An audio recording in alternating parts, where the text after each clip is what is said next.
Hello! This specific module is entitled Digital Transformation and Strategy. The learning outcomes of this session have to do with 1. The digitalization of business processes, and 2. The use of technology in the logistics industry. 2 are the basic concepts that we are going to discuss today. On one hand, we have the information technology, IT, and its fundamental aspects, while on the other hand, we have the today's technology standards. So, what the information technology is all about, what information technology has to do with digitalization and its ramifications, we will find out in the following analysis. The first thing we need to discuss is the importance of business processes and information technology. It is widely accepted that information technology is an important enabler of effective supply chain management, which typically spans the entire enterprise, encompassing suppliers on one end and customers on the other. A lot of researchers suggest that there is a correlation between information technology strategy, solid business processes, and supply chain performance. A common mistake that a lot of corporations make is that they invest mostly in advanced technology alone without putting weight on appropriate and efficient business processes. If a company's business processes are not sound and solid, then any attempt to digitalize the specific procedures would be pointless. In order to achieve supply chain efficiency, there's a need to measure supply chain performance, the level of maturity of the business process, a company's information technology infrastructure. There are plural KPIs from financial to non-numerical that we can use in order to measure the performance of a supply chain.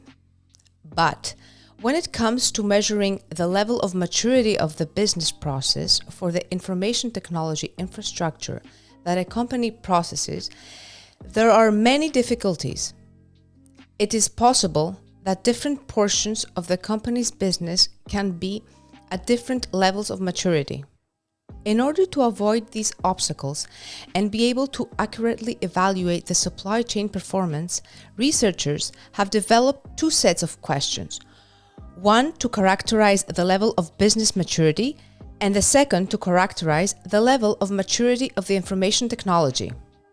According to the specific research, there are 4 categories of business processes.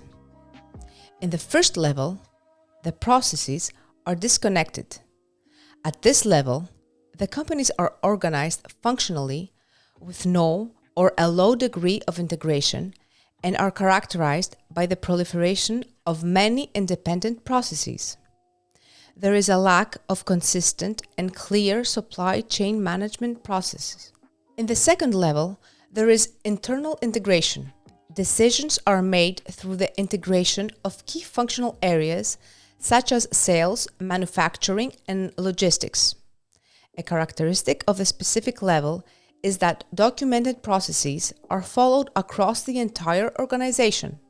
In the next level, intra-company integration has been achieved, and there is also limited external integration. At this level, companies are cross-functionally organized, where key suppliers and customers are involved in a company's decision-making process.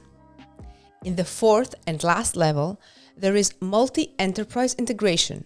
At this level, companies use common business objectives and have an extensive knowledge of the suppliers and customers' business environments. There is a high level of collaboration among the trading partners that enables them to operate as one consolidated virtual corporation.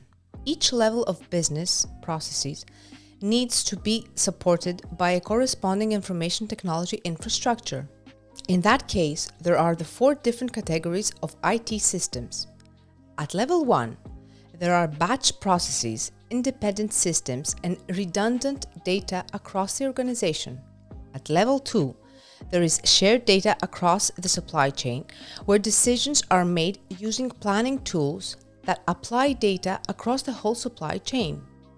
At the next level, a complete visibility of internal data is achieved, where key suppliers and customers have access to some of these data. An example of this level would be shared forecast with key suppliers. At the last level, that is level 4, data and processes are shared internally and externally. Combining the theoretical background with the research results, there are various conclusions, such as that companies with mature business processes have lower inventory levels, which leads to greater supply chain efficiency, or that improvements in certain areas demand IT investments, such as measuring the external demand's fill rate. But one of the highlights is that if a company invests in IT infrastructure without taking into consideration its internal and external business processes, then there will be certain inefficiencies in its performance. Here is quite an interesting figure where in the vertical axis we have the level of maturity of the business processes, and in the horizontal axis we have maturity of level of IT systems, formulating 4 quarter boxes. The bottom left box represent the supply chains that are characterized by immature business processes and IT systems. Whoever is involved in such corporations suffers from below average business performance. Moving to the top left box, we have mature business processes, whether the IT infrastructure remains immature. Companies in this category perform significantly better than those who didn't invest in either processes or systems, but they will be forced to do so if the management seeks excellence and profitability. Moving to the right, we come across the box that represents supply chains with mature systems and processes who enjoy significant improvements in operational performance. That doesn't happen in the bottom right box, where we have supply chains with mature IT systems but not processes. Research reveals that these companies perform even worse than those with immature systems and processes. What we need to highlight from this specific section is that there should be great attention to the adequacy of business procedures and processes, either internal or external, before trying to evolve them into a digital environment.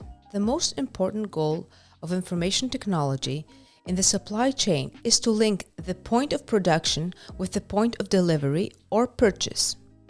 The basic idea is to have an information trail that follows the product's physical trail, sometimes called a digital twin or supply chain visibility.